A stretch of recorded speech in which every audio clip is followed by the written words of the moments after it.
Wei, bonjour, good evening. Nihon de ieba ohayo gozaimasu. Dageha. Although I know that the speakers and listeners with us are all over the world, the University of Ottawa is located on Algonquin territory. The University of Ottawa and Kiriganzibi have developed a protocol for events such as this one, which I will say to recognize our ongoing relationship with the Algonquin people. We pay respect to the Algonquin people, who are the traditional guardians of this land. We acknowledge their long-standing relationship with this territory, which remains unceded. We pay respect to all Indigenous people in this region from all nations across Canada who call Ottawa home. We acknowledge the traditional knowledge keepers, both young and old, and we honor their courageous leaders, past, present, and future. I am Scott Simon, professor at the University of Ottawa, Faculty of Social Sciences, and researcher at the Center for International Policy Studies, or CIPS. CIPS is an interdisciplinary team of researchers across the university and is committed to providing evidence-based discussion of international policy issues in Canada. As part of the CIPS Asian Studies Network, it is an honor and a pleasure for me to host this event with the Council on International Policy. Today's event on this 9th day of the Year of the Rabbit is especially timely as Canada on November 27 released its new Indo-Pacific strategy. So this is the year when Canada must begin implementing the strategy in concrete ways. Tonight's reflection on challenges to the economic rules-based order, an Indo-Pacific perspective, will help us to understand the upcoming challenges and think of ways to meet them effectively. And so now I will pass the mic on to Jonathan Berkshire Miller of the CIP, who will moderate this evening's webinar. So the floor is yours now, Jonathan. Well, thanks so much, Scott, for that introduction, and thanks to the University of Ottawa, CIPS for co-hosting this. Jonathan Berkshire Miller, the director of the Council on International Policy, and a few other titles I collect like baseball cards. It's great to have this this outstanding panel that we have today to discuss this really important issue. And while this is virtual, we literally are scoping the Indo-Pacific. We have speakers joining us tonight and this morning from Tokyo, from Singapore, here in Ottawa, and also in Washington, D.C. So we're really grateful for all of our speakers to join tonight's discussion. And that's truly what we hope this to be. And we thank the audience members for tuning in tonight. And we expect that not only do you listen, of course, to the great insights that you'll hear on the panel tonight, but also that you actively participate. This is an ongoing discussion that we hope to have, and we do welcome your participation, your insights, and give your hardest questions to this stellar cast that we have tonight. So as was mentioned, the topic of the day is challenges to the economic rules-based order in the Indo-Pacific. And as Scott referenced, this is a timely discussion right now in Canada after several years of deliberations and consultations. We finally now have an Indo-Pacific strategy here in Canada, and clearly the economic and trade front is one huge element of it. The one point that I would make before introducing our columnists, we hope they become columnists maybe, our panelists, is that the old bifurcations that we used to have in international affairs, or that we thought we used to have, of national security versus economic and trade, clearly don't exist today. I would argue maybe that they never existed. But this is also a huge factor, and I think a big challenge element in what we're discussing today and what we'll be discussing in the coming years, especially with the Indo-Pacific being on the front lines of this. So with that being said, the real hard work now comes to our all-star panel here, and I will first lend the baton to Ambassador Jonathan Freed, But before I do that, I want to introduce everyone very quickly on the panel tonight, and then we can get the conversation started. So first of all, in the speaking order which we will go, is Jonathan Freed, a former ambassador. And again, if we're talking in terms of titles and in terms of inspiration, Jonathan has been one of the most important thought leaders and practitioners when it comes to the Indo-Pacific, and also comes to trade, finance, and economic issues in Canada.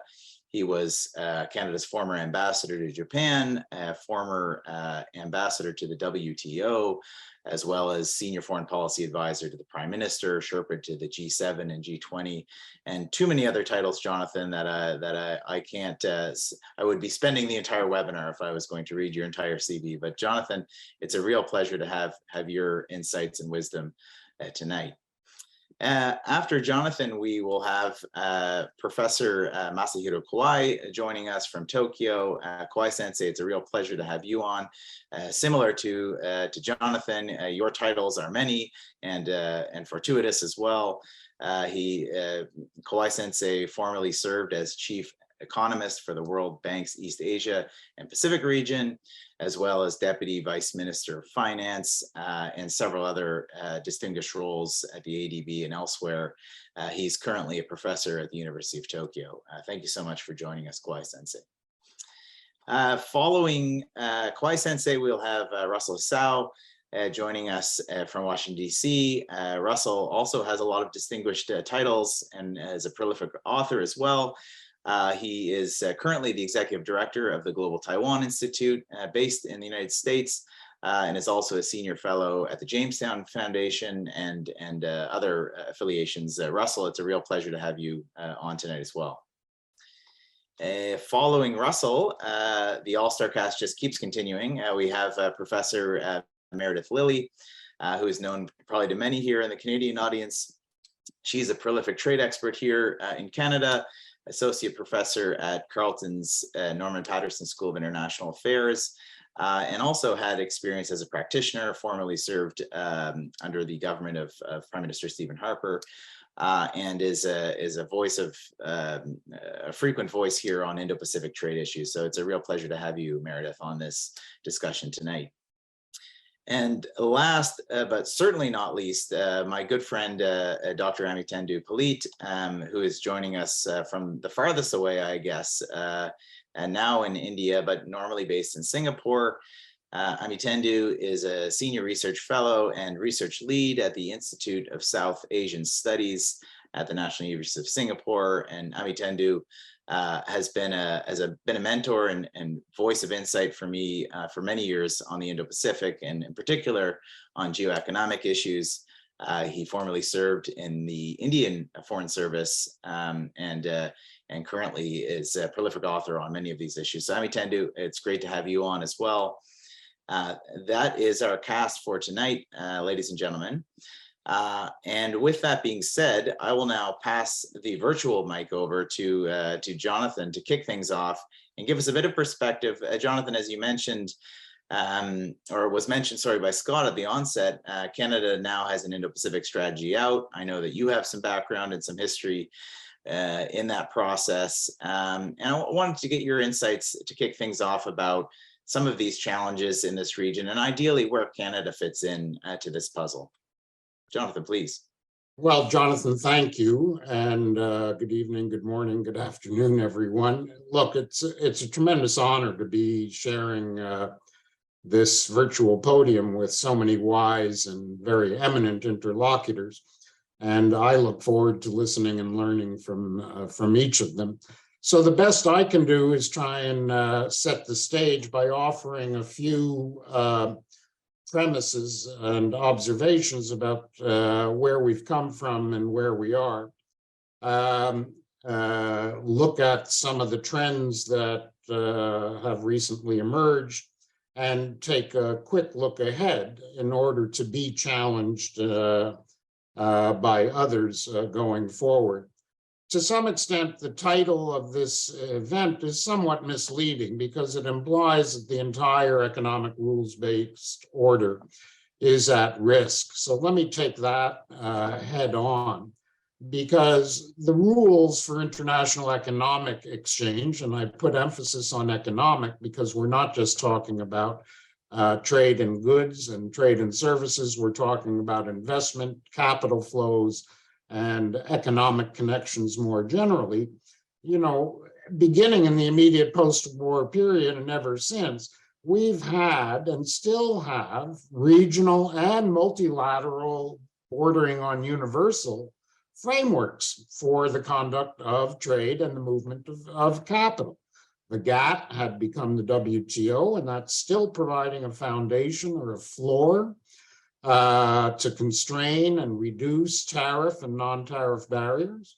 On the financial side, the IMF, accompanied by the Bank for International Settlements, its Basel Committee, and now the Financial Stability Board, they collectively ensure orderly monetary and exchange rate arrangements, and by setting capital standards for financial flows. And these multilateral frameworks have virtually always, since the Second World War, coexisted with bilateral, regional, and plurilateral arrangements. We have over 200 FTAs formally notified to the WTO, and maybe double that number in practice. We have regional banking and backstop arrangements, the Chiang Mai Initiative, the BRICS Bank, a range of credit swap arrangements, all contributing to financial stability, and the World Bank, the ADB, the AIIB, providing a backstop and a supplement as well. So if you claim that the world has suddenly become fragmented, we've been in a world where it's been a mix, a heterogeneous mix of plurilateral, multilateral, regional, bilateral arrangements coexisting. So it's always been a bit of a mix. So I think it's fair to say that if we look at the Indo-Pacific region writ large, I don't think you can characterize it today as facing an absence or the disappearance of a rules-based order. But to the contrary, consistent with what I just observed, you have a panoply of rules and frameworks, several overlapping and intersecting free trade agreements, the CPTPP plus RCEP, the nascent Digital Economy Partnership Agreement, and so on. What we are witnessing, however, which is very much in common with other regions and other countries, strategic, political, and even social imperatives have led many countries and regions to take actions in the name of their claimed national security. In the wake of COVID, many countries said it was a matter of national security to protect public health, to close borders, whether to imports or exports or both, of food, of medical supplies, and so on. And more recently, we've seen barriers erected to the movement of critical materials. And as you observed in your introduction, Jonathan, we're seeing ever more the intertwining of economic and social security with national security. And it's fair also to say that we're witnessing some countries claiming such imperatives, explicitly invoking those security grounds to weaponize trade. Recall China's banning at one point of exports of rare earth elements, for example, or currently what many claim would be a disguised protectionist intent behind the US Inflation Reduction Act and the Make in America policy for electric vehicles and batteries. And as we've seen most recently in the last week, the saga of the challenge to US steel and aluminum tariffs, which was found by a WTO panel to be illegal, but the decision effectively rejected by the United States by appealing into the void of a non-existent appellate body and saying no one can second guess a country's national security. We face the reality today that there is no supranational authority to second guess any country's self-declaration of matters of essential national security. Finally, a very interesting trend I want to flag is the Digital Economy Partnership Agreement, because we're accustomed to thinking of free trade agreements as geographically based, gravity-based, neighborhoods coming together. But DEPA, as it's nicknamed, the Digital Economy Agreement, is a group of like-minded, geographically dispersed, but who have common belief in pursuing common high-quality standards. So you're seeing the emergence of subject matter-based rather than geographically based regional and plurilateral agreements. That's analogous to the trend that we're hearing in the West of friendshoring, how to ensure reliability and resilience and commonality among like-minded countries. Does this add up to a complete fragmentation? I would argue no, because, as I said at the outset, the WTO and the multilateral rules on trade, the IMF and sister institutions on money and finance still provide a common foundation. And in practice, most countries, most of the time, abide by most of the rules. Russia, Ukraine is an exceptional case, unprecedented to some extent. It's a flaunting of all of the most basic rules of coexistence, including a prohibition on aggression. And of course, the sanctions and countermeasures in response are effectively to counter that fundamental United Nations violation of aggression. It's also fair to say that big boys and big girls have long abused their weight when absolute fundamental imperatives have demanded it. It's also fair to say that it's not the rule book falling apart, but that the rule book remains incomplete in the economic sphere. We don't have effective rules on industrial subsidies or agricultural subsidies. We're behind the times in having an internationally agreed code on things digital. We don't have a comprehensive international agreed approach to investment. We do have various fora where these issues are discussed, but no codified rules. So where does that leave us today? We have some risk of the plurilateral or regional or subject matter specialized agreements overtaking the multilateral foundation, and thus a risk of a world that has competing standards, whether they're information technology standards, food and industrial safety standards, or what have you. And thus there is some imperative to try and ensure an agenda for compatibility and harmonization among these regional and plurilateral agreements. So looking ahead, and I'll finish here, I think it's fair to say that with the WTO's last ministerial meeting, MC12 last June, the multilateral trading system was saved from its deathbed. It may still be in critical condition and thus requiring continuing care and attention, but countries are constructively engaged to see if they can come up with an agreed forward agenda. This forecast is accompanied by continued initiatives and efforts for plurilateral and like-minded initiatives, the Joint Statement Initiative on Electronic Commerce under WTO auspices being a good example. And as we've learned from past free trade negotiations, sometimes thought leadership among a smaller group of countries can show the way to later multilateral agreement. Finally, let me add that from my experience, other fora that are not rulemaking in their own right, such as the G20, APEC, and even in the corridors of the IMF and the Basel Committee, these are opportunities that should be invested in to socialize forward thinking and to build out consensus by open discussion.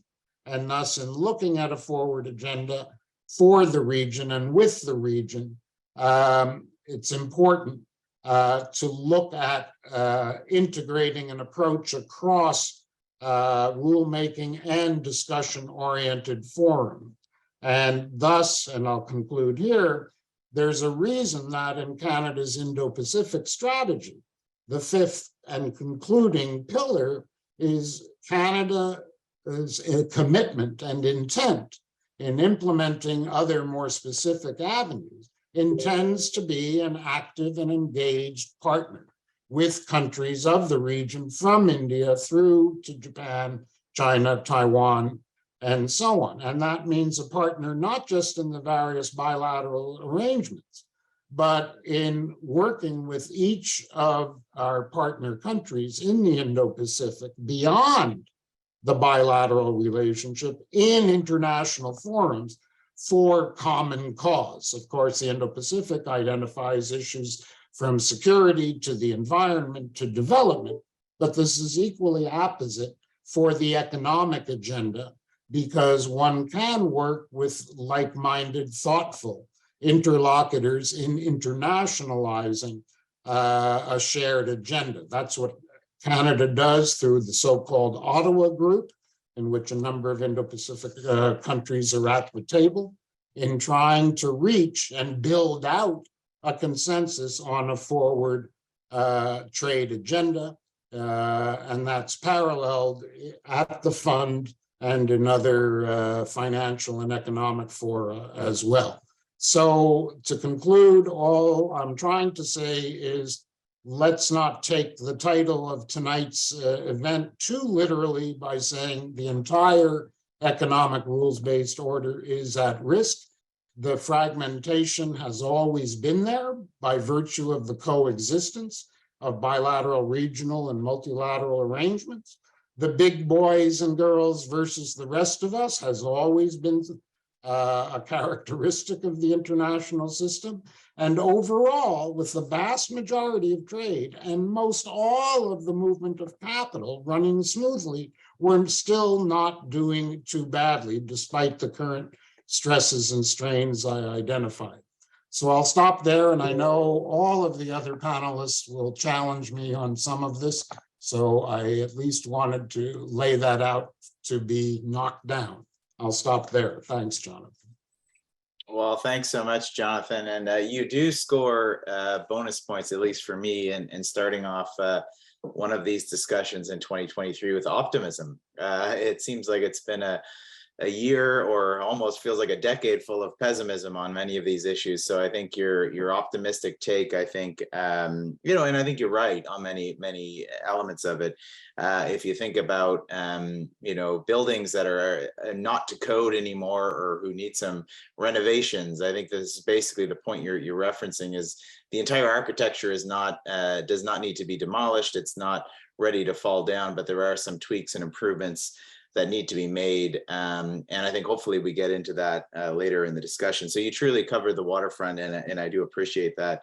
I'm going to move on now to Kawai Sensei in Tokyo. And Kawai Sensei, I mean, you've been on the front lines in Japan on these issues for several years. And it strikes me, Japan has taken such a leadership role in this for some time. Jonathan obviously mentioned in his opening comments the different layers in the webs, whether it's some of the informal mechanisms, whether it's the more formal mechanisms, whether it's regional, whether it's multinational. There's a range of different instruments, and it seems Japan is in every one of them.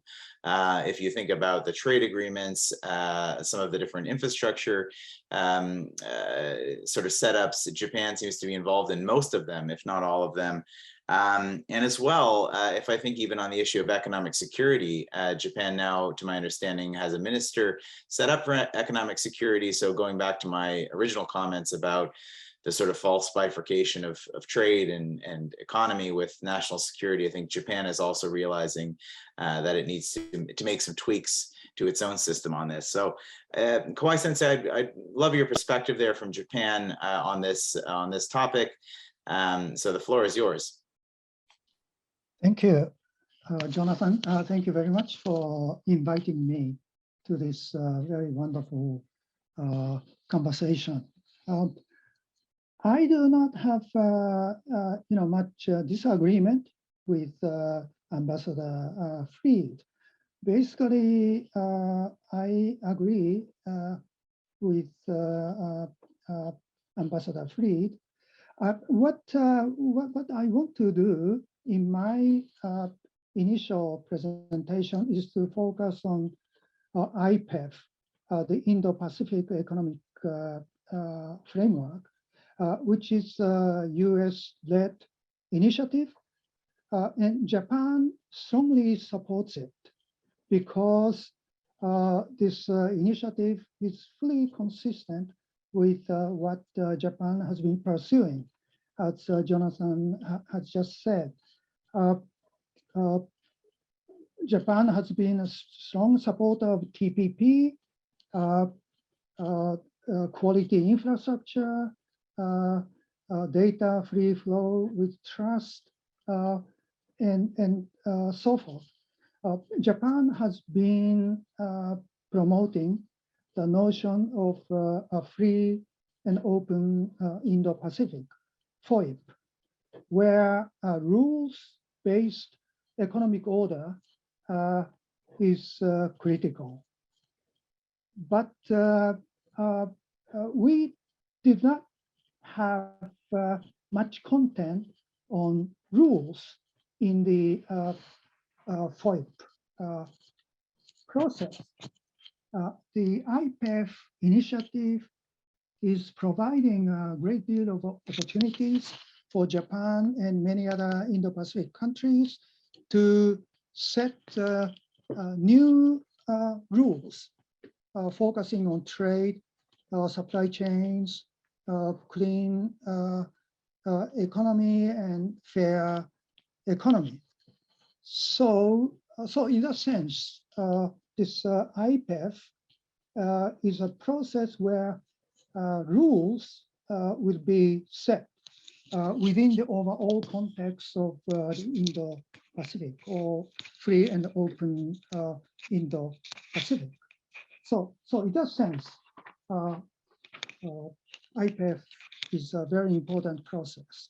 Now, the US, I think most of people here know that the US had to develop IPEF because the US is not a member of CPTPP, it's not a member of RCEP, and the US needed to show its strong economic commitment to the region, particularly given the rise of China.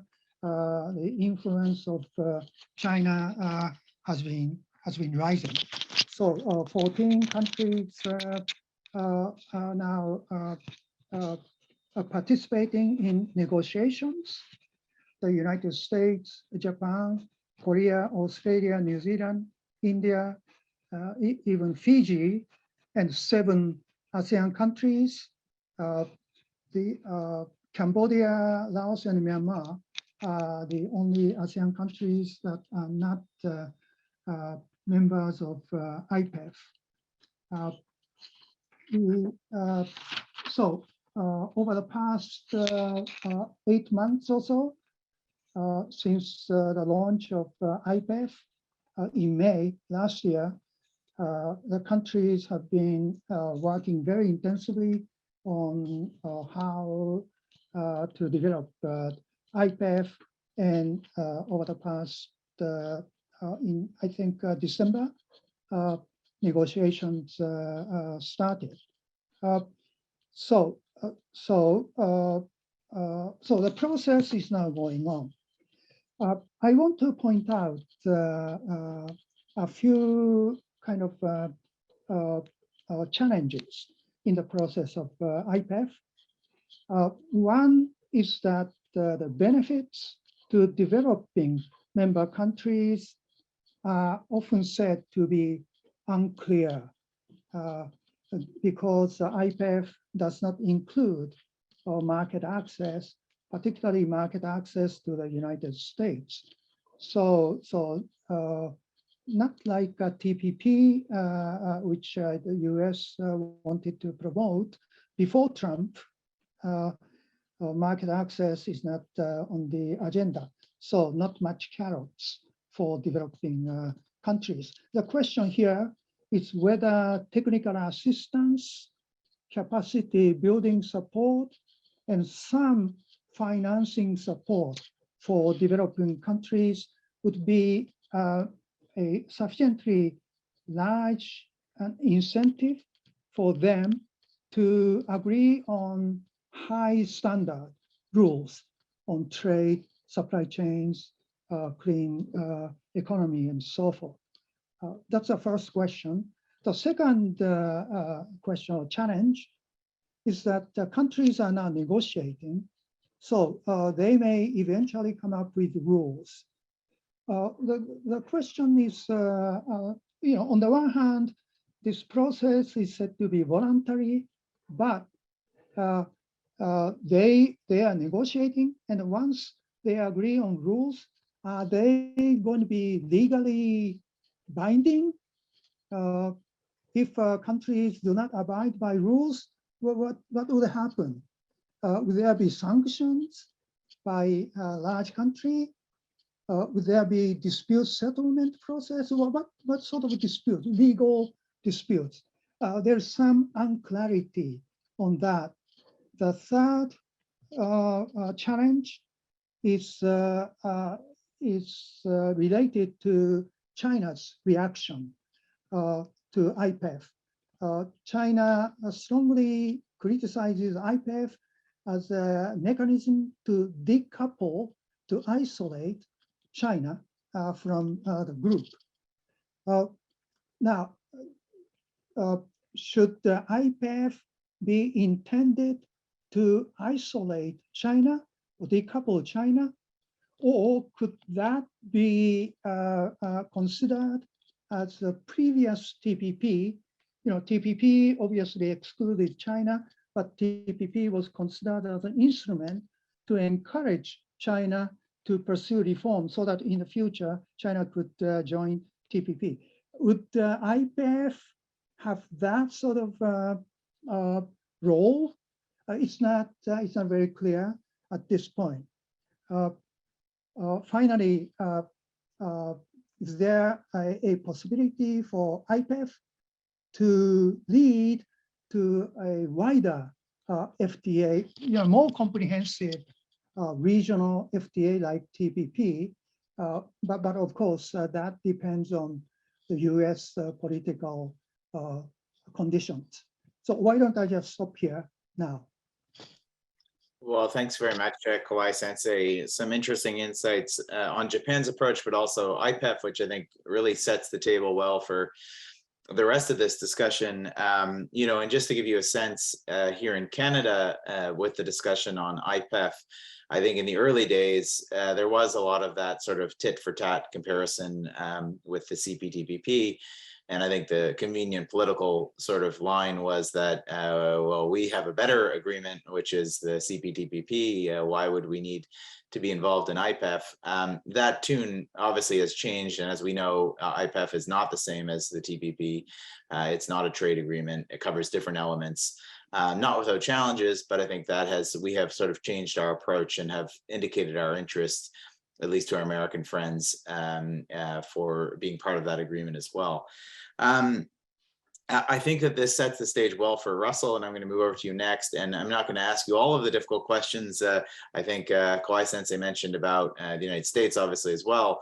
Being one of the driving forces, of course, of TPP before they withdrew. We won't ask you the question of when will the U.S., if the U.S. will rejoin, but we'll focus more on you can answer that if you'd like, though. But we will focus more on the element of Taiwan. And I think we talked a bit about IPEF. We've talked about CPTPP. In my mind, Taiwan needs to be a very important part of this discussion as well. I think we know formally Taiwan has indicated its interest, of course, to join the CPTPP. Taiwan wasn't included in IPEF, but I think that there remains an opening for Taiwan to take part in IPEF as well. So interested, Russell, in your thoughts there and your vantage point there from DC, but also as someone who travels to Taiwan often and is on this issue quite closely, where you feel Taiwan fits into this discussion. Okay, thanks a lot, Jonathan, and thanks, Scott, for this invitation to be a part of this discussion. It's truly humbling to be on this virtual stage with so many distinguished former diplomats and economic experts, and being neither of them. Allow me to take the approach to these issues from a national security and political perspective that Ambassador Frieder earlier alluded to are vital component parts of this discussion, and I think increasingly so and necessary, given the context of the economics order as I see it, and obviously from the vantage point of looking at it from the perspective of studying Taiwan and looking at what is its role in the global political economy. The first observation that I will make, and I think several of my past presenters have also referenced this, but perhaps not really put a fine point on this. But the point being is that there are certainly many challenges to the economics rules-based order. And while, yes, I agree to a certain extent, the order and the architecture is not crumbling, but I do think it is under enormous political strain. And I think that, the primary challenge stems from the People's Republic of China, especially when we consider the breadth and the depth of its geoeconomic clout and its willingness to utilize that clout to shape the geopolitical order in which we exist in. And for the large part, that has really begun in, many decades ago, perhaps in earnest in, the early 2000s when China entered the World Trading System organization. And despite agreeing to abide by the rules, I think Beijing has gained incredibly unfair advantages by one, being considered a free market, while at the same time, engaging in practices that has created huge distortions in the global market. And to the extent now that I think it has essentially, changed some of the underlying assumptions of what a global free market system should operate under. And I think largely this is not only to its own doing. The international community, lured by China's vast market, has more or less ignored these market distorting practices for a very long period of time, allowing for these practices and these issues to fester and to create the situation, I think, where we find ourselves now, necessitating a real course correction that we have only seen in recent years, due to, I think, a growing awareness and understanding that, these measures that China has taken are driven by a strategy in how it employs both its economic and trade policies and its other geoeconomic instruments that would include, trade investments, economic boycotts, to the use of various other monetary financial instruments as well as its energy and commodity strategies to pursue its geopolitical advantage goals. Now, while China has been largely seen as an economic opportunity, I think it's increasingly being viewed as a huge economic security risk. And I think this is one of the reasons why this conversation is so critical, and I applaud your institute for hosting this conversation, and especially bringing regional perspectives to the table, because I understand, of course, that there's not a uniform perspective to these issues, and it's important to understand, the various perspective on how, what is the state of play right now. But that being said, leading to my second observation and focusing now on Taiwan, and like many other countries, Taiwan has, been sort of has seen China, the PRC, through a mix of both opportunism as well as fear. And I think Taiwan probably understood this problem better than most, but it's certainly not an exception in terms of largely, I think, ignoring some of the systemic issues with really bifurcating. I think Jonathan, I like your terminology earlier when you sort of said we bifurcated the sort of economic and the strategic issues, and I think China clearly sees this as not a bifurcated issue, but yet our approach to this has sort of allowed us to basically bury some of the problems with this approach. But like I said, Taiwan, has been for quite some time a beneficiary of China's vast market and its economic growth, like many other countries. But it has also been the receiving end of much of its economic coercion for a very long period of time, longer than most countries. And I think for a very long period of time, this, I think other economies have sort of seen or viewed Taiwan as a sort of a sui generis case in terms of, the economic coercion. Well, that just happens to Taiwan, right? But I think as recent years have clearly shown, well, not even just recent, but in the past decade, longer than the past decade, we have seen that there has been more and more frequent cases that show that there is much for us to be able to learn in the international community from what China is doing to Taiwan in terms of its economic coercion. Taiwan has been for a long period of time been willing to bear that risks in terms of dealing with the types of tools that China is using, but I think what we are seeing now is that China is being much more willing to and capable of wielding those tools and utilizing economically coercive practice to serve its political goals.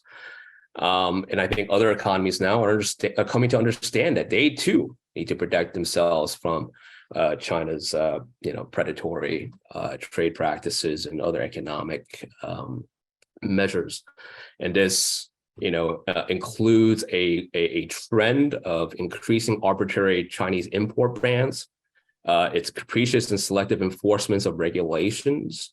There are a long-standing and growing list of these import bans that have been purposefully implemented, just plenty of examples in just the past year, to demonstrate its, political displeasure with regards to Taiwan on many, primarily, really exclusively political issues. And certainly Beijing has escalated these measures significantly last year in August after the former speaker, then Speaker Nancy Pelosi visited Taiwan, and this trend has actually continued onwards throughout the end of the year, with more measures taken just in the past month.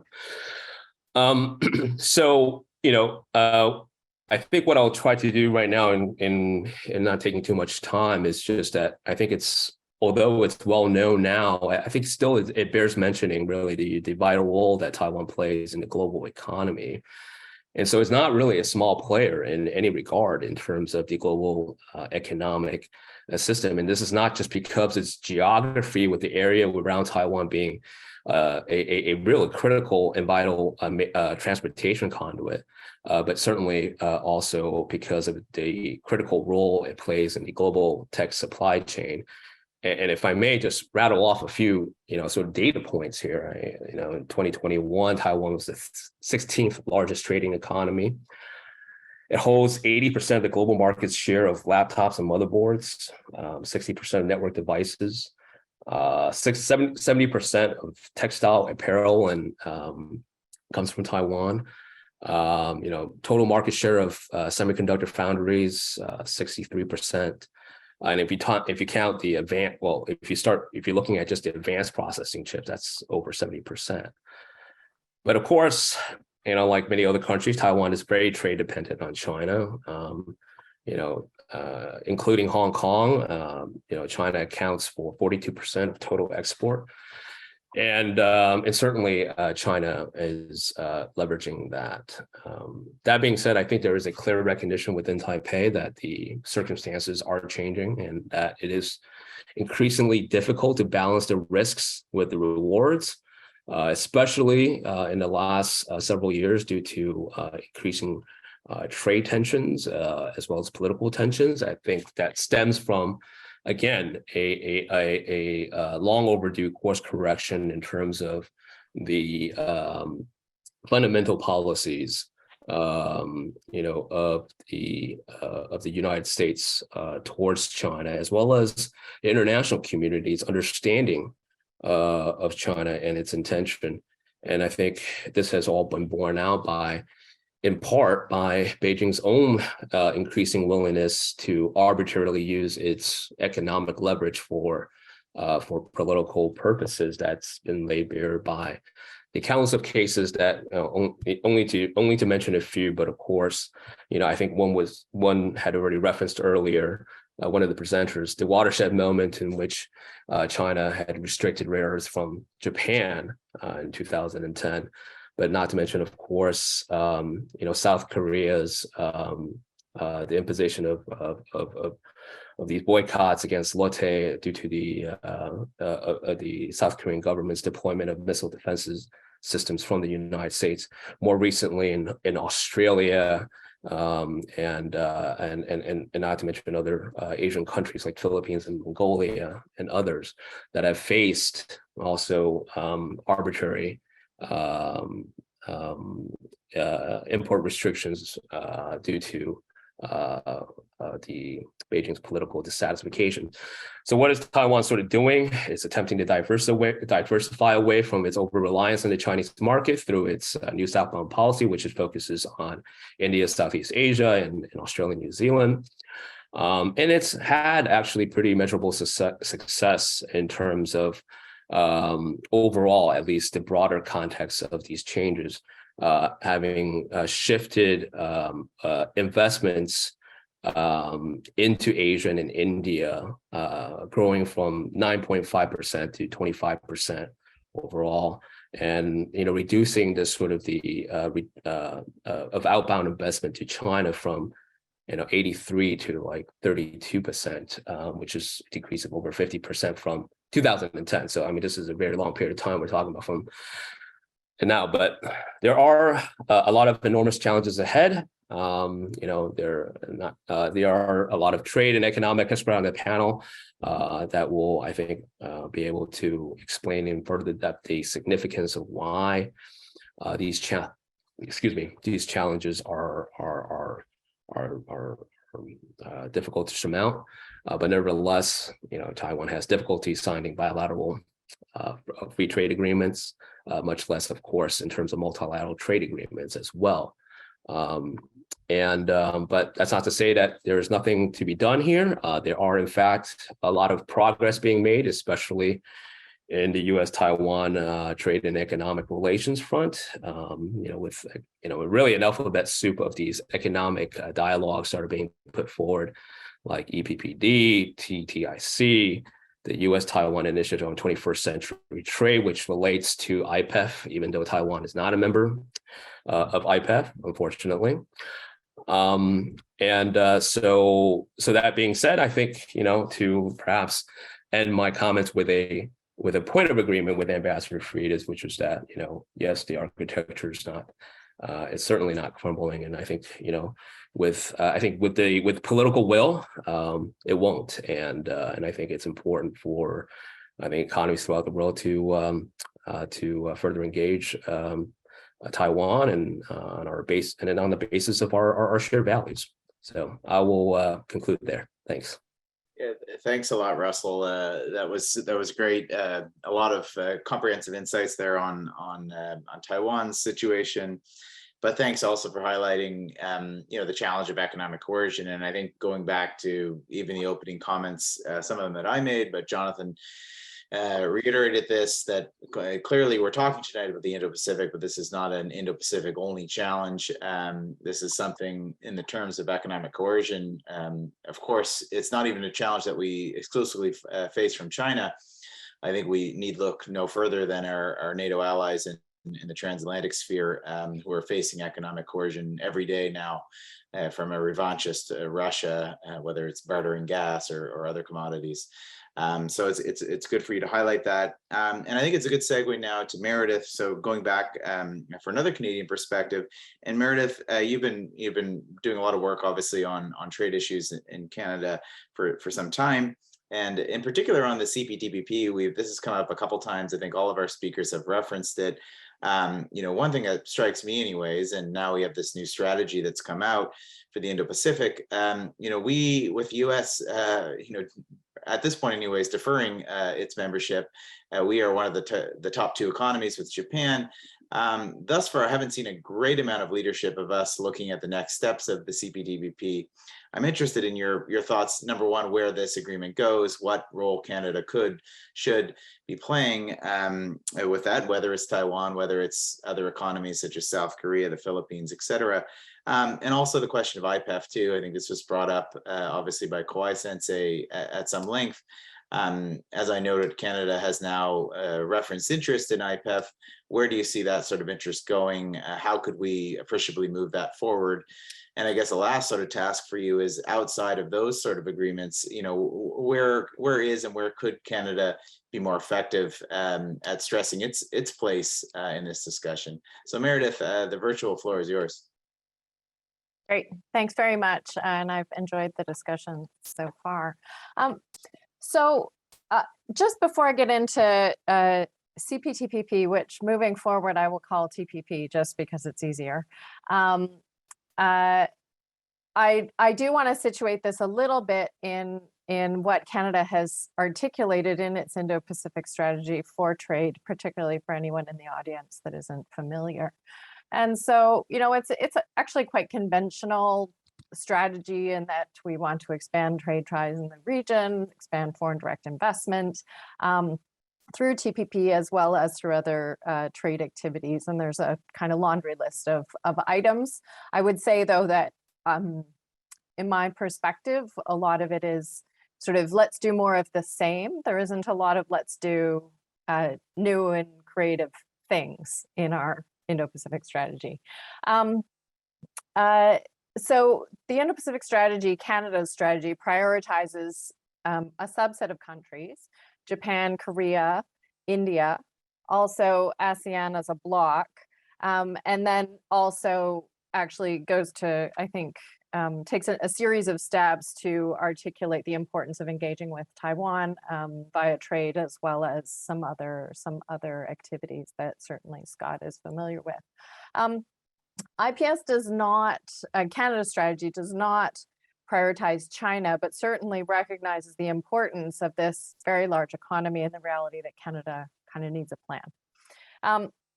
And then I guess the last piece of this before coming back to TPP and what that means for us is that the Indo-Pacific strategy does place all of these, kind of important markets within the context of recognizing the importance of the Canada-US relationship. And that this is really our primordial relationship. And it is, unlike many other countries in the region, our major trading partner is the United States, disproportionately so relative to most other countries in the region whose major trading partner is China. So when we come back to TPP, this is a really important agreement. We spent many years working on it. The Americans, it's really too bad that they're out, but they worked very hard with Japan to create a very good agreement. And Canada has benefited from being present there. And as you say, Jonathan, we're now second largest economy.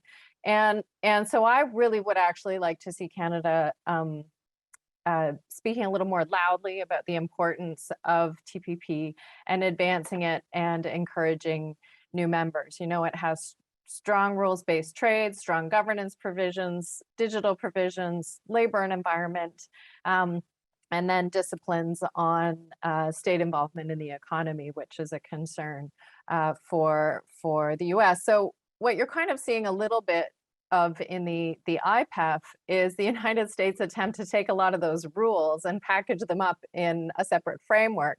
But for us, it is a fact that TPP already exists, and we're already able to work constructively in the region with our partners.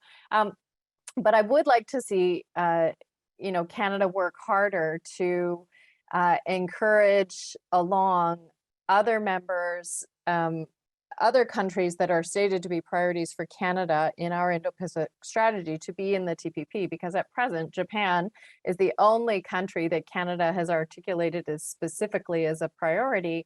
And it has, you know, led the TPP, has done a really great job, particularly when the United States left, of keeping it all together. But Korea is not yet a member. I think that's something that Canada could play a role in helping to encourage and ensure that Korea comes along.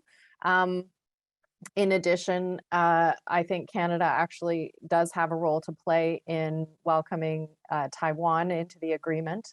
And I've written about this. And, you know, one of the questions that always comes up is, well, you know, Taiwan's going to face challenges because China wants in as well.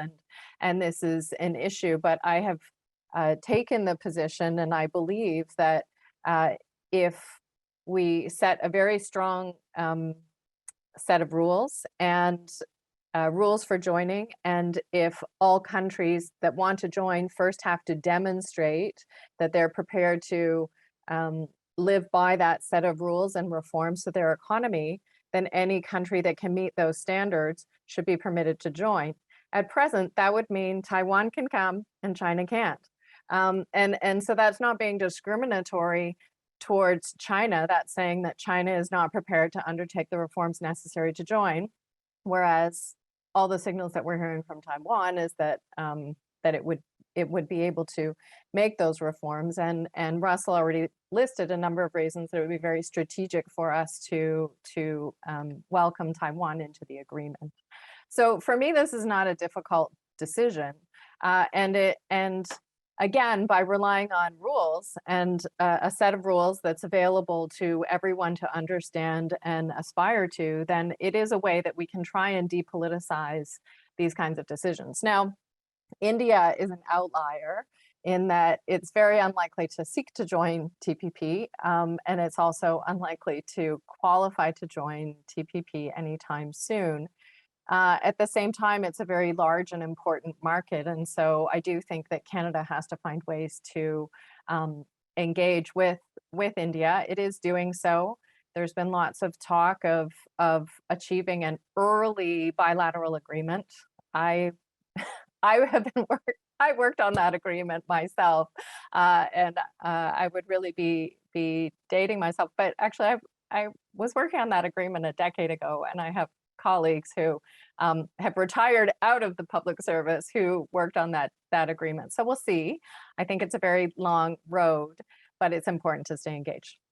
Coming back to IPEF, it's already been said and explained that IPEF is not a trade agreement, and that's largely because the Biden administration doesn't want to sign trade agreements. It does not want to grant market access. And so, as Kawai Sensei has already noted, it actually makes it difficult for small countries to see the advantage of joining, because what the United States would like to see is a whole list of rules and standards put in place, rules and standards that largely would be good for Canada, good for lots of developed economies, challenging for some smaller economies to join. And so, what do they get in exchange, other than potentially just maybe being able to trade with the United States. So I think it's good that Canada is now going to join IPEF, not because I think it's going to be a dramatically important framework in and of itself. I've already said I think TPP really is a better agreement, but it's essential for Canada that any rules agreed to under IPEF also work for us under our trade agreement with the United States, the USMCA, and then our trading agreement with the region via TPP. And so if there's a spaghetti bowl of rules, it makes it very difficult for a small country like Canada to find its place if the rules aren't consistent across all of those agreements. So it's great that we're there, largely for consistency and to ensure that rules kind of all align. But I'm not sure that it will be the most comprehensive and ambitious framework relative to what already exists. So, coming back to sort of the initial challenge by Jonathan Fried and some of the comments that Russell made as well, I think the bottom line when we think about these agreements in Canada's place is that I do think that rules-bound countries should be sticking together. Canada is a rules-bound country. We like rules, we abide by rules, and it works for us when others do as well. There are safety in numbers there. We should be opening the door to everyone who wants to be part of that, but there is a cost to admission. You don't just get to come in and then say, well, we'll change later, we'll reform later. Once you've made your reforms, come on in. Until then, maybe you have to wait outside. And then there also has to be really, really serious consequences when there's a breach of rules. And I think, going back to Jonathan's comment at the beginning, I would agree that we've had rules for a long, long time, but I do think there was a period where there was kind of a flagrant abuse of them, and we're now seeing a reassertion of rules, which I think is very good, but in order for that to stick, there actually have to be consequences when people break them. I'll stop there. Well, that's a great set of insights and a good way to sort of end. And I think especially on the consequences element, Meredith, because I mean, it strikes me, again, this goes back to Jonathan's original comments. And I think the fact that, yes, the whole architecture doesn't need to be completely demolished, but we do need some serious tweaks. And I think this is something I'm hoping that we get to with the remaining 30 minutes that we have. I know we have Ami Tendu to speak. But that's one point that I'd like to get back to, and just to give a heads up now, after Ami Tendu speaks, I will ask one very quick question, but I want to get the audience involved as well. So I want the audience to start thinking now about some questions that you might want to pose to the panelists. They don't need to be to every panelist. You could have one that is to one or two of them. But please think about these questions, and when you're thinking about them, please do type them into the chat. Unfortunately, we won't have the time to go to each member of the audience right now to ask their question, but please do think of them now. And if you have one ready in the hopper, feel free to put it in the chat when you're ready. So thank you, Meredith. And now I'm going to turn to Ami Tendu. And Ami Tendu, I think you're perfectly set up with all of these provocative comments and very good comments that we've heard from the cast so far. And I know you have lots of thoughts on all of these topics, but just a couple others that I'd want to throw in there. I know that you've been a leading voice on the Digital Economic Partnership Agreement, DEPA. Is something that you have a lot of insights on, and especially being based there in Singapore, and Singapore being involved in so many of these agreements that have been talked, not only being involved, but being at the genesis of most of them. I'm interested in your insights on where you see DEPA going, where you see a lot of these agreements that have been talked about, like IPEF and CPTPP as well. Going in the coming months. And then the last point, if you have time, is to touch on the thread that Meredith brought about India. India clearly being a crucial partner for a lot of us, identified in our Indo-Pacific strategy with one of the longest sections outside of China, and most of it being largely optimistic. Where do you see India playing in this sort of argument? Obviously, we know there are challenges on the trade front, but I think there's too many opportunities to pass up as well. So Amitendu, I'm going to pass the virtual baton to you. Thank you so much, Jonathan. And let me try to bring in a set of perspectives on this, growing out of what you and the other panelists have already shared. And let me try to bring in two thoughts. The first is something that, Jonathan, that you began with, that the question of national security and trade can no longer be looked at in an exclusive fashion.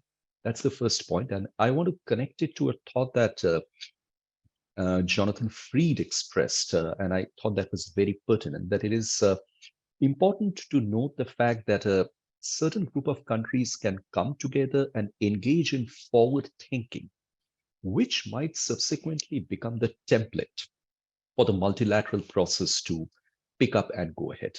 Now, I'll connect these two thoughts and come to what you specifically wanted me to address. And when we look at the question of regional rules making, and we are referring to the Indo-Pacific region, we have noted the IPEF, but there's also the Digital Economic Partnership Agreement, which includes IPEF members like New Zealand and Singapore to start off with. Korea has formally finished the process of joining the DEPA, and I know that Canada is engaged in very serious consultations with the DEPA. There's also the other initiative, Jonathan, and we shouldn't forget about that. That's the Supply Chain Resilience Initiative, which is being worked on between Japan, Australia, and Canada in terms of quote unquote correcting supply chains in a manner which is conducive to all interests. Now, the point over here is that this is where I think the issue of regional rules making needs to be looked at in a somewhat comparative dimension. There has not been any concern expressed over the DEPA and the way it has been processing. There has not been any concern expressed over the Supply Chain Resilience Initiative. But there are some concerns that have been expressed with respect to the IPEF. And those concerns have been broadly shared in the discussions that we have had before. Jonathan, right at the beginning, mentioned, then Dean Kawai pointed this out, that the IPEF is not proceeding on the lines of an FTA. That is a description of the IPEF, but that character of the IPEF has implications. Let's say, for example, even if we take the broader assumption that an objective of the IPEF is to counterbalance China's economic influence in the region, a task unfinished by the TPP insofar as the US administration is concerned, and the IPEF is brought in that respect. I tend to always refer to the May 2, 2016 op-ed written by President Barack Obama in the Washington Post, which alluded to the fact that if the US gives up on the TPP, China will set to be in a position to write the rules of economics in the region. But the point over there is that there is hope in this respect, but there is also discomfort in this respect. The hope arises from the fact that when the United States takes the lead in setting standards, one can expect these standards to be kind of close to gold standards. And those would, by and large, down the line, become acceptable to the large part of the multilateral community. But the discomfort over here, Jonathan, is clearly in the fact that except for the United States and partly Japan, Australia, and perhaps India, no other member of the IPEF can contribute to the process of standard setting. They will all end up being standard takers because there's huge difference in capacities. And let me over here connect to Jonathan Fried's thoughts that the moment regional rulemaking gets into a forward-spaced area, it means that it is going to deal with issues which are not comfortably handled under the multilateral rules-based regime. So you move into labor laws, you move into environmental standards, you move into the cross-border data management systems. And when this specter arises, that perhaps locking onto the IPEF will mean that agreeing to the kind of labor rules that have been set up in the US-Mexico-Canada agreement, it's not a very comfortable thought for Southeast Asia, because there are serious questions of comparative advantage which will flow from there. What does this mean? This is where the question of whether the IPEF should bring in market access or not becomes extremely important, because even from the perspective of US defense allies, Korea, for example, there is mixed signal which is emanating here, because the United States has subsequently launched a barrage of legislations.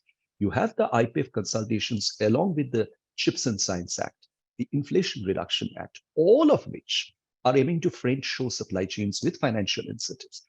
Now, the point of view that is arising out of a large number of Korean businesses, and this is a result of the work that we are doing on IPEF currently, is that when the Korean businesses understand that they will be provided some financial incentives under the CHIPS Act on the basis of the fact that they need to reduce their sales to China in the medium term, the semiconductor sales, they would want some market compensation for that. Not a one-time financial support, but a market compensation. And the IPEF is not providing that. The Malaysian trade minister has already gone on record saying that without the question of market access, there are going to be serious complications. India has disengaged from the trade pillar of the IPEF. So I think there is this other angle of the IPEF which needs to be noted very clearly. And this is where my personal view is that the presence of Canada is going to be extremely important. Because the moment Canada comes into the story, along with Japan, along with Australia, and also India, there's a degree of middle power perspective balance that comes into the regional rules-making process. And that, to an extent, can actually give the IPEF an inclusive character, which is something that the TPP was perhaps missing when the US was very proactively engaged, and which is something which within the United States created an enormous amount of bipartisan opposition to the United States. I'll end with a thought on India, Jonathan. I think we should also not at this juncture lose sight of the fact that India has been very proactively engaged over the last 2 years into a number of free trade agreements coming out of the RCEP fiasco. It's not just Canada, it's already finished FTAs with Australia. It's already finished FTAs on the other side with the United Arab Emirates. It's negotiating with the European Union as well. I think the advantage of all this FTAs is that India has traditionally shied away from negotiating what Jonathan describes as forward-looking issues. They've tried to play safe, close to the baseline, staying limited to only tariffs and non-tariff barrier issues. But now they're slowly beginning to get familiar with the tougher new generation issues, and those taken in parallel with the IPEF consultations will help. But having said that, I think India still continues to have a large number of hesitations in a number of areas simply because its own domestic regulations have not evolved to the extent that make them capable of taking a position in the standard setting capacity. I think countries with whom India has worked bilaterally, Japan, Australia, Canada again, and I'm mindful of the fact that the IPEF is not going to stay limited to its current membership. We also have a very tiny member, Fiji, which is a part of IPEF. We also have other countries looking very eagerly at the IPEF, not just Canada, but and Taiwan, but also maybe the United Kingdom. The point to note over here finally is, Jonathan, that a country like India brings in a huge, South vision, into this whole IPEF, a developing South vision with all its contradictions and complexions. Perhaps that is, in some sense, going to produce a degree of frustration in the negotiating process because the perspectives are not going to match clearly. But if it can be stuck through, I think what the IPEF can produce in certain areas of rulemaking are certainly going to be very lasting solutions. And I'm quite hopeful about that. Back to you, John. Well, thanks very much, Jami Tendu, and thanks to everyone tonight. I think there was some real great set of comments, and we didn't rehearse this ahead of time, but you guys very much dovetailed your comments perfectly. So I'm feeling like you might have conspired and had a rehearsal meeting without me invited beforehand, because this really complemented each other very well. So we've got another 15 minutes left, and I'd like to. We have a question from the audience, and I have a few that I have in my holster that I'm going to sort of try to put together into one big question or a couple separate questions rather than doing this individually. So, many thoughts and comments, but I'll save myself to just a couple. And the first one that kind of strikes out at me, and again, this is not directed at any individual panelist, but I think more generally to the panel, is that we've talked about different pieces of architecture. We've talked about G20, we've talked about G7, we've talked about APEC, we've talked about Asian Development Bank, we've talked about the trade agreements. We didn't mention RCEP so much here, but we mentioned CPTPP, we talked about IPEF, et cetera. Is there, it strikes me that sometimes, especially when we're talking about this part of the world, it's either you're in or you're out sort of game. You know, some countries are members, some countries are aspiring members, some countries are not members at all. Are we missing something? Is there a need, whether it's in a summitry process, and not to throw more bureaucracy onto the table, but is there a need for something else that can unite some of these discussions, fully cognizant that, you know, world leaders meet on so many stages and have a chance to have these discussions? But it strikes me in the national security space, for example, we do have things such as the Shangri-La dialogue.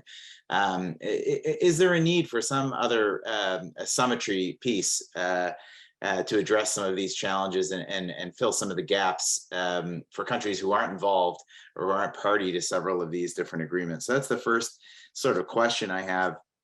The second question, I think, is sort of interrelated, and this is specifically on the economic coercion side. I think Russell brought this up. I think you know, Meredith also touched on it. Are we in the need for something very serious now on economic coercion? This is not just an issue of what's happening in the Indo-Pacific. As I mentioned before, clearly and most flagrantly, we're seeing this obviously with Russia's actions in Europe and more broadly. Is this time for, whether it's a charter or something that can be done, even if it's at a minilateral level, do we need to get much more seriously with a group of nations to talk about, as Meredith mentioned, the consequences for economic coercion? And that's one question that I wanted to have your thoughts on. And if I can add on to the fire here, the audience has come in with a few questions. So if you can keep your pencils sharpened, I'd also like to get to the question, which I think is a really interesting one from Aaron Reyes, about the point of view of extending USMCA, which I think was referenced earlier in the discussion, to the broader Indo-Pacific and some of the key member economies that we've been mentioning today. And then one last one, if I can, which would be largely towards Russell, but I think this could, other panelists could talk about it as well, is where Taiwan fits in with its southbound policy, and is this likely to help it build support for its inclusion in IPEF and or potentially the CPTPP. So that's a lot on the plate for everyone. And don't feel that you need to answer every question. And if you can do that in 2 minutes or less, that would be, you would get the gold star for this webinar. So if we can go sort of in reverse order of basically the order where we, reverse order of how we started. And I'm going to go to you, Emi Tendu, if that's okay, to kick it off. And then we're going to end with Jonathan. So Emi Tendu, please. Thank you, Jonathan. I'll be very brief on this and just try to come back to you on a couple of further thoughts in the line of the questions that are coming in. Firstly, the USMCA and its applications into the Indo-Pacific, one of the questions that have come up. The point over here, Jonathan, is that I don't really think that it is a wise idea to take a straightforward template which exists in form of a particular provision into an existing agreement, into a group which is exceptionally heterogeneous in terms of not just the economic character of the membership, but also in terms of the developments that have taken place in a large number of cross-cutting regulations. The problem over there is that a particular line of thinking guides a certain regulation, which comes into contradiction with the way those same regulations are visited from the perspectives of other members. So I think, yes, I agree with the view that there has to be some sort of example to fall back on and then build up a work coming up from there. But I don't really think the USMCA and its application might be the best way forward insofar as the IPEF is concerned.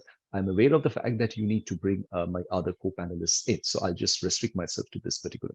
Thank you so much. Okay, thanks so much, Amitendo. Meredith, and if I could add on one more to you, there was a question there on ASEAN as well, and obviously Canada is as part of our strategies also engaging with ASEAN in hopes of FTA and strategic partnerships and so much more. So I'm going to add another question on to all the ones that I already asked. Meredith, please. So I'll touch very quickly on the USMCA piece as well. I just don't see it happening because the Americans aren't likely to extend USMCA beyond current membership. I mean, the UK dabbles this one occasionally, and I don't see it happening in the near term. The other thing is that Mexico and Canada belong to many more trade agreements than the United States does, and Mexico is actually kind of party to a lot more trade agreements even than Canada. And so, you know, the natural trade agreement to extend would be TPP, and for the Americans to rejoin that rather than for anyone to hold out hope that others are going to be invited into USMCA. Do we need other summits and mini-laterals and those kinds of things? I'm not a big fan. I kind of think we already have a lot. ASEAN and APEC already exist and cover a lot of the region. And what I don't like about introducing new summits is that there's a real danger that they become summits for the sake of summits, and the goals of achieving specific objectives tend to erode over time. And so I would rather personally see informal groups coming together with a common purpose and working on those issues, and then those organizations can kind of dissolve over time and focus on the next set of pressing issues. That would be my preference. So I will stop with those little bits. Thanks very much, Meredith. I agree that we don't need summits just for summits purpose. And Russell, again, TPP has come up again, so we do urge you to cable to all your friends in Washington that we welcome you back. We urge you to come back at the earliest convenience. But Russell, please, your thoughts on these comments. Great.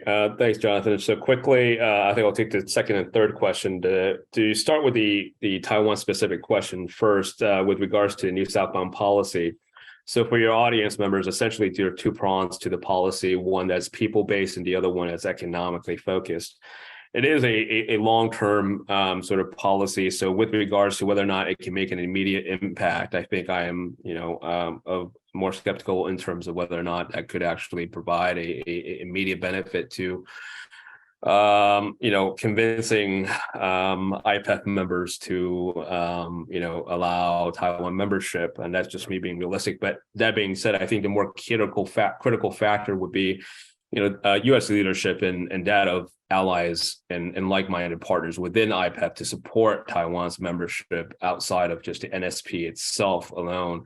That would be the defining factor for whether or not Taiwan can be allowed to join. And I think that will, of course, require, political capital and political will to be able to, convince IPEF members to be to accept Taiwan's ability to join that. And I think there are, compelling arguments to be made for why that should be the case. And I think at least on a bilateral side, the United States is making efforts to try to ensure that negotiations that are being made at the IPEF level are going on on a parallel track with the bilateral negotiations with Taiwan on some of the major pillars that are being discussed under IPEF through the 21st century initiative trade, and that could potentially pave the way for when there are the appropriate conditions in place for Taiwan's IPEF membership to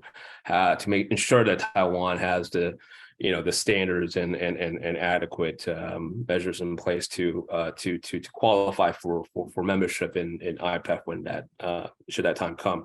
With regards to economic coercion, I think absolutely. I think, with growing concerns about the possibility of a military conflict over Taiwan, it is absolutely necessary to start having conversations about how to respond economically to deter a potential crisis, and also in response to a crisis. It is first and foremost a matter of deterrence, and secondly, to be able to ensure that, in the event that that China engages in military aggression against Taiwan, and increasingly more and more people, senior officials and thought leaders in the United States are concerned that it could happen within the next few years, that it is incumbent upon world leaders and economies to take the necessary steps to have the discussion about what could potentially deter Beijing. And as we've seen in Ukraine, waiting until the conflict starts it does not deter an aggressor. And so I would, I think it is absolutely necessary for countries to start having discussions in terms of what type of sanctions would be imposed, and be able to communicate that clearly to Beijing to deter its aggression. Thank you. Thanks, Russell. And I mean, your last point is really well taken. I just got back last week from a week in Brussels, and I think part of our discussions were bridging the alliances between the transatlantic and the Indo-Pacific. I think your point hits exactly on when we talk about potential contingencies. Obviously, we hope don't happen over Taiwan, but a lot of those responses are likely not to be military. We may have military responses from the United States and others, but especially, for example, if we think of our European friends, I think there will be expectations, obviously, on the economic side of what those consequences would look like. But better to have those discussions, even if not 100% game plan, have those discussions ahead of time rather than 2 days after or 3 days after. So I think that's a really important point, and one that I'm hoping is being taken well in Brussels and beyond in the coming months.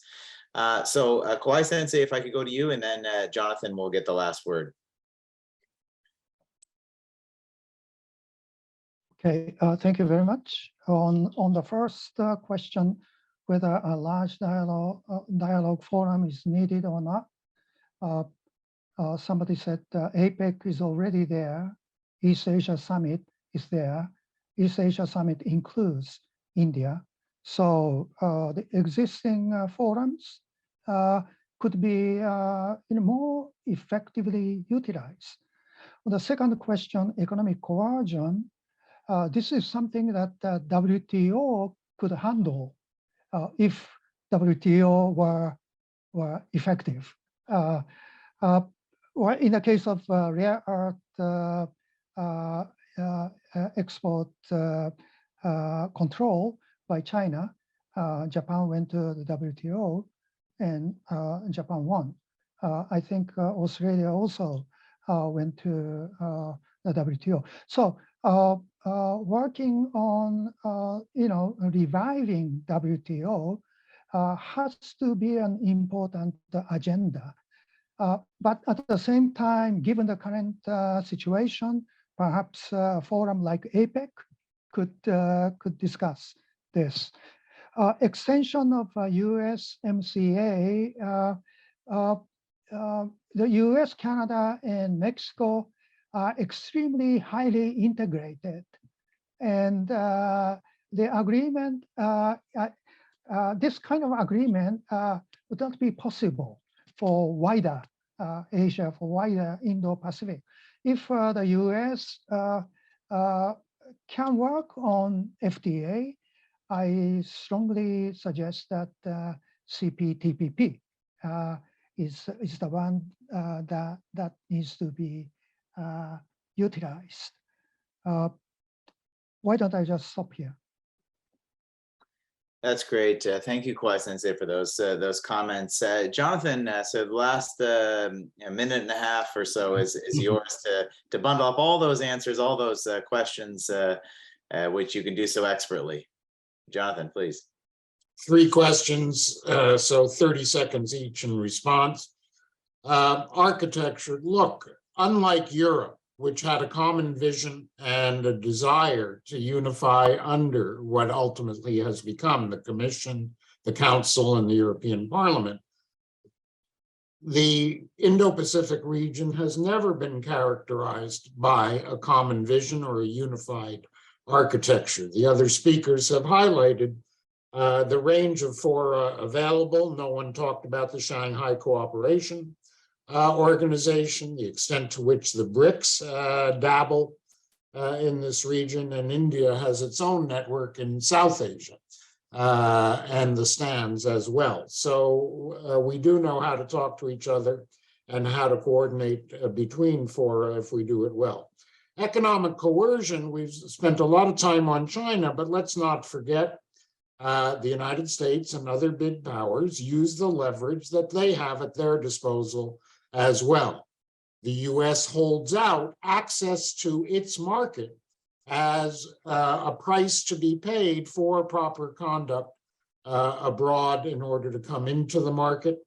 The real question, as Kawai-san has highlighted, is whether the international system under the WTO can define what, in some semblance of common sense, what's real national security versus a clear abuse. And the Trump steel tariffs were an abuse. A Russia-Ukraine situation is clearly in the realm of military-related necessity. So economic coercion is pervasive. China may be more blatant, but it's engaged in by other countries as well. The constraint is not there because the rules and the decision-making process or the dispute settlement isn't quite up to it. USMCA, simple answer, it ain't gonna happen. Number one, first and foremost, the US has no negotiating authority, is unlikely to get it under this Congress and under a future administration for some time to come. And as Kawai-san rightly pointed out, in effect, after 25 years of NAFTA and its successor, it is a fairly deep integration agreement and thus doesn't apply abroad. Final word on Canada. Even if we're modest and quiet, we are strong supporters of expanding TPP, as Meredith said, to any and all countries able and willing to live up to the high standards of the agreement.